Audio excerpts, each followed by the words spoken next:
Olá, gente, boa noite a todos. A gente está aqui no bairro Jorge Teixeira, na casa de uma família que está muito desesperada, indignada com uma situação que aconteceu. Uma criança, um menino de 8 anos, foi atropelado e morto por um motorista de caçamba. Agora, o que choca é que, segundo informação, esse caso pode ser esquecido. E nós estamos aqui para entender melhor essa história e você pode participar.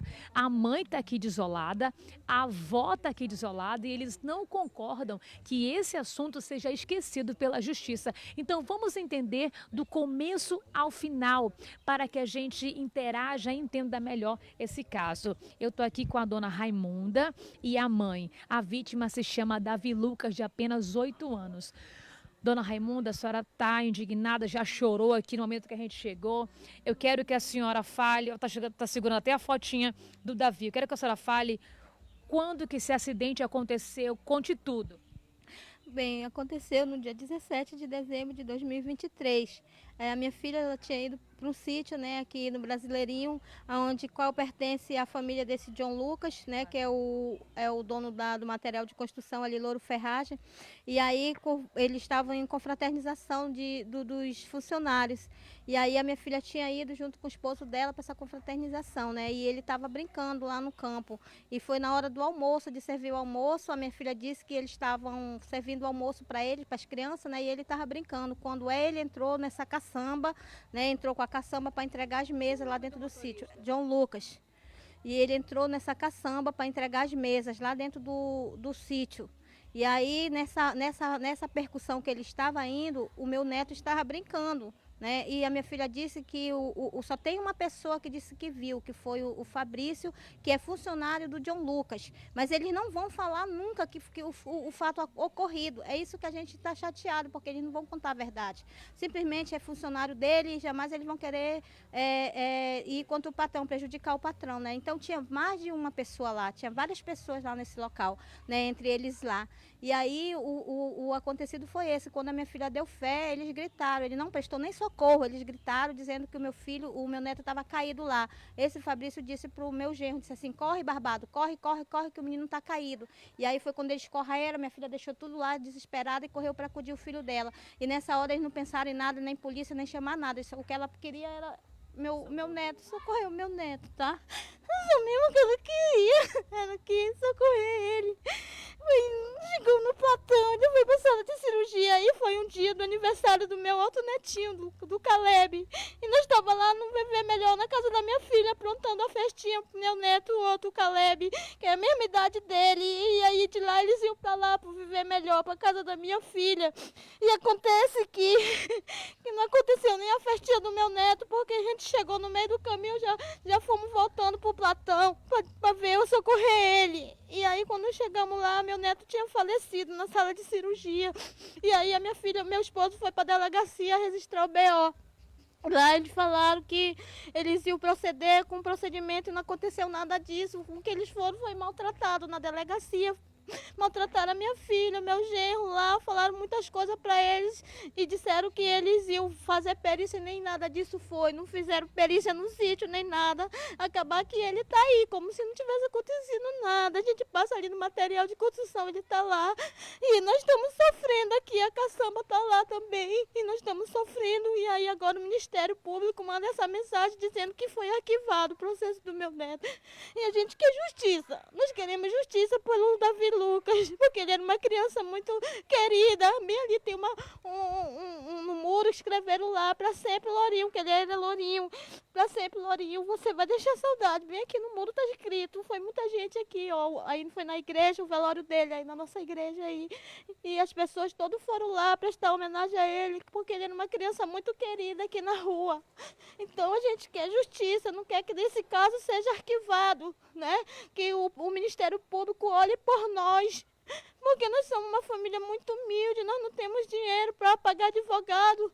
E meu esposo, ele é deficiente visual, ele é aposentado, a minha filha está aqui sofrendo, ó, do jeito que está, por causa do meu neto. Então aqui a palavra vai ficar com eu. Vamos ouvir agora a mãe da criança, o Davi Lucas, que vai contar mais detalhes sobre começar esse ano sem o Davi Lucas. Assim, ele não é meu primeiro filho, ele é o segundo, né? Sim. Então, o ano foi difícil porque As festas de fim de ano, as né? festas de ano Natal. para mim não teve festa. Anos que vai ser, datas que vai ser comemorativa não vão ser a mesma, porque naquele momento que aconteceu isso, meu filho também pediu 2 vezes para não ir mais. Então, só porque eu queria levar ele para se divertir, porque eu jamais quis, não sabia que isso ia acontecer com meu filho. Então, eu peço justiça pelo meu filho, porque é difícil a situação. É difícil para mim, que sou mãe, que estou passando por tudo isso, ter que aguentar calada, sabendo que meu filho não vai voltar mais. Então, e a justiça de Deus, e a justiça não, Não sai. não ajudou praticamente, porque quando cheguei na delegacia, nos trataram mal, eu, meu marido, os, os, os investigadores, tudinho, não quiseram não Pouco caso, né? fizeram pouco caso do caso do meu filho, não quiseram fazer perícia, não quiseram dar procedimento, quase nada. Então, agora essa semana eu recebi pela justiça o despacho do arquivamento do caso do meu filho, porque no processo ele está como se fosse o autor da própria morte dele. E eu fico indignada por isso, porque como é que meu filho está com 8 anos ia se matar? Logo dentro de um sítio, poderia acontecer aqui em qualquer momento, aqui fora, não sendo dentro do sítio. E isso foi acontecer dentro do sítio. E lá ele estava feliz, brincando, se divertindo, né? E, sim, ele morreu. Você estava onde no momento que o acidente aconteceu? Como que você ficou sabendo que a criança estava já no chão? Eu estava dentro da casa, né, ao redor da casa, foi quando eu ouvi o Fabrício, né, que estava em cima da caçamba, gritando pelo nome do meu marido. Quem é o Fabrício? É o funcionário dele. Foi na hora que ele gritou, Barbado, bateu, corre que bateu teu filho. Foi na hora que eu virei de costas, só vi meu filho lá perto da trave, onde que ele estava brincando, tentando se levantar. Me diz uma coisa, esse acidente ele aconteceu ali dentro do sítio. Foi no momento em que ele estava tentando dar uma ré e não viu a criança? Foi pela parte da frente?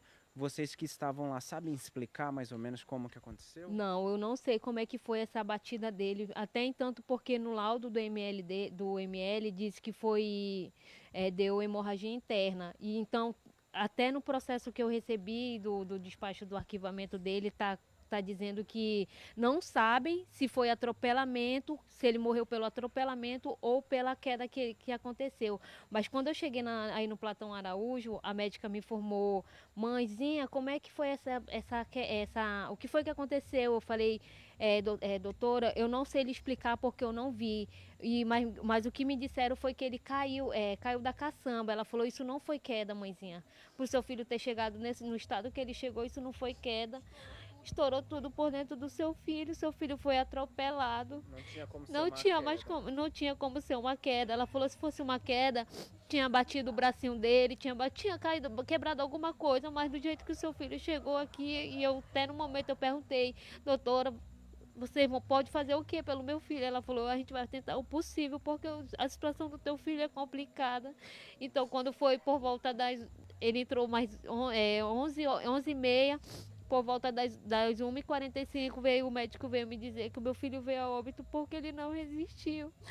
Então, A senhora viu o seu filho no chão jogado na caçamba ou já trouxeram no colo para a senhora? não, ele estava no chão, ele estava no chão caído. Foi quando o pastor também, que foi também para confraternização, pegou ele no colo. Eu já vi ele todo já desmaiado, já praticamente sem vida, respirando pouco. E a única coisa que eu quis no momento foi só de socorrer meu filho. Até então ele não prestou ajuda, ele não se impôs a ajudar, não ajudou em nada.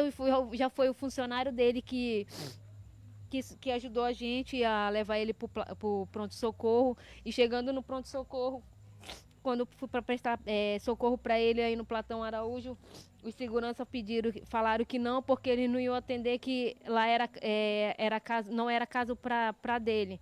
E sim, eu tinha que procurar uma UPA que se recusaram. Então, até então que eu fiquei um tempo parado com meu filho, sabendo o que fazer. E foi no momento que meu esposo pegou e viu uma ambulância e pediu pro socorrista, pelo amor de Deus, socorre ele, porque ele não está resistindo. E ele está falecendo, e foi na hora que eles conseguiram colocar ele para lá, e nesse momento, aguardando lá, foi quando por volta das 1h45 meu filho veio a óbito, e ele foi lá na delegacia, lá no pronto-socorro, mas ele não falou nada comigo, só foi lá e falou com meu esposo, não sei, e então, quando foi para ele ir na delegacia, ele apareceu por volta de 5h45 já praticamente. Então, daí não aconteceu mais nada no pronto-socorro, na delegacia não falaram mais nada. Vocês sabem, tiveram acesso ao que esse motorista dessa caçamba disse? O que ele alega? Não falaram nada para vocês? Não, o único só tem em boletim de ocorrência o que ele disse, foi o que ele falou, que ele não viu meu filho porque ele estava dirigindo e nesse dia estava chuviscando e o ar-condicionado da caçamba não estava funcionando, então ele só estava com acesso para frente, não estava com acesso olhando para pro lado, nem pro retrovisor, nem então, para um lado, nem pro outro. Ele assumiu que não tinha visão, né? Sim, ele falou isso, ele falou que foi o que ele falou na delegacia, né? Então, praticamente ele pegou o que o outro falou para ele. Não foi o que ele viu, praticamente, porque ele falou que ele não viu nada. Ele já falou o que o Fabrício falou, a versão do Fabrício, porque eu tenho em 2 boletins o que ele falou aqui. Que ele não viu porque no retrovisor e assim ele estava só com o olho para frente, isso. Então, assim, eu peço justiça, porque o meu filho nunca ia se matar, nunca ia se jogar na frente de uma caçamba, nunca ia acontecer isso com ele, porque várias vezes a gente aconselhava ele, falava para ele não ficar perto de carro, não se aproximar de nada que é veículo. Então, poxa, eu tinha medo de perder meu filho aqui. Rua assim, que tem muita criança, passa carro direto, e meu filho veio falecer. Veio acontecer isso. O processo agora vai ser arquivado. O processo foi arquivado já pela justiça, falaram que não podia mais fazer nada por causa de prova, por causa de testemunha que ninguém viu. E até então, quando eu cheguei lá na delegacia de homicídio, a escrivã, eu esqueci o nome dela, mas ela falou bem assim: pra que tanta gente aqui se ninguém viu nada? Pra que amontoar um monte de gente aqui? E o que vai acontecer, o que está acontecendo é que foi o que o Fabrício viu. Ele viu que seu filho tentou subir na caçamba e caiu, desequilibrou e caiu. Isso que ela me falou. E eu fiquei indignada com ela, porque eu estava com 2 dias que tinha acabado de enterrar meu filho, para ouvir essas coisas dela e do doutor Gideão também. Que ele falando pra gente, perguntando se o meu filho tinha algum problema. Se o meu filho tivesse problema, eu jamais ia deixar meu filho para ir pro campo brincar só. Se o meu filho tivesse alguma deficiência, eu não ia fazer isso. Meu filho era bom, era bem de saúde, meu filho era saudável e gostava de brincar. E ele praticamente morreu brincando e fazendo o que ele gostava. Ele estava jogando no time aí, América, né? Minas Gerais. O sonho dele era jogar bola. Ele dizia: vó, eu vou ser um grande jogador, eu vou ajudar minha mãe, comprar uma casa para minha mãe, eu vou fazer tudo pela minha mãe. Ele dizia, e eu levava ele para os treinos lá do América, onde ele jogava na escolinha de futebol. Ele estava muito feliz mesmo jogando lá. E o sonho dele foi interrompido. Foi interrompido. No entanto, que os pessoal do América vieram aqui, nos ajudaram muito, sabe? Foi o único que nos ajudaram, foi os professores dele da América. Nem ele mesmo nos ajudou, nem ele mesmo não quis ajudar, prestou socorro pro meu neto, ajudou a minha filha, nem nada. Ele tá lá agora, na empresa dele lá, como se não tivesse feito nada, no celular. Quando a gente passa lá no ônibus, ele tá lá no celular teclando, como se nada tivesse acontecido. E nós aqui, desse jeito, né? E o que nós soubemos também, e a mulher dele estava com ele dentro da caçamba. A mulher dele, a esposa dele, nesse dia, estava com ele dentro da caçamba, da cabine da caçamba, e não rolaram ela como testemunha. Agora, por que não rolaram ela se ela também estava lá junto?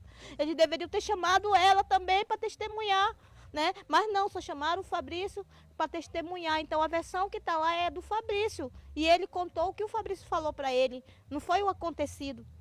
E outra, tipo assim, o Fabrício é funcionário dele, trabalhava junto com ele, que agora ele saiu de lá da empresa, né? Trabalhava junto com ele, então o que a gente achava? Ele não ia falar, ele não ia prejudicar o patrão, eu tô certo ou tô errado, ele nunca ia querer prejudicar o patrão. Então é essa a versão. E a gente quer justiça, nós queremos justiça por isso. Vocês querem aproveitar aqui e fazer um apelo para alguma autoridade que possa ajudar vocês, como vocês disseram, né, que vocês vão... Agora a gente vai ouvir o apelo da família. Fale, senhora. A gente quer pedir, né, apelo, né, da justiça, desses que são pais, mães, que nos ajude, por favor, fazer justiça pelo meu neto. Porque a gente não tem como fazer, não temos dinheiro para pagar advogado nem nada. Então a justiça que a gente pede hoje é que alguém, alguma autoridade que está vendo isso, que nos ajude, por favor. Venha nos ajudar, porque foi uma criança, né? Foi uma criança cheia de sonho, que foi interrompido o sonho dele. Nós temos aí até a chuteira, a roupinha dele de futebol, que ele jogava bola, tá tudo guardado. O sonho dele foi interrompido, o sonho de ser um jogador de futebol. Então, gente, encarecidamente nós pedimos aqui, em nome do Senhor Jesus, justiça pelo Davi Lucas. Fala, minha filha. Vamos ouvir a mãe também fazer o apelo às autoridades, porque esse caso foi arquivado. Sim, eu quero aqui pedir para as autoridades, as mães que são advogadas, deputadas, que também têm filho, e só quem perde um filho sabe a dor que a gente passa.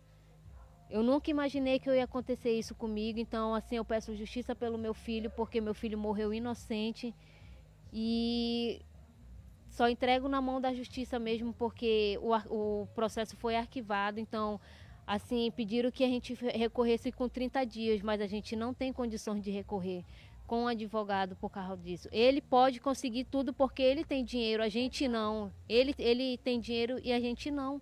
Então eu peço, por favor, quem puder nos ajudar a recorrer o caso do meu filho, eu agradeço muito do fundo do meu coração. Bem, gente, você ouviu aí a história dessa família, a família do Davi Lucas, de 8 anos, que foi atropelado e morto por uma caçamba no dia 17 de dezembro, quando ele saiu com a família para a confraternização da empresa do pai dele. Agora, você pode participar, deixar sua opinião, inclusive enviar essa live para as autoridades, porque este caso, segundo informações, será arquivado, será esquecido. Para mais informações, acesse cm7brasil.com.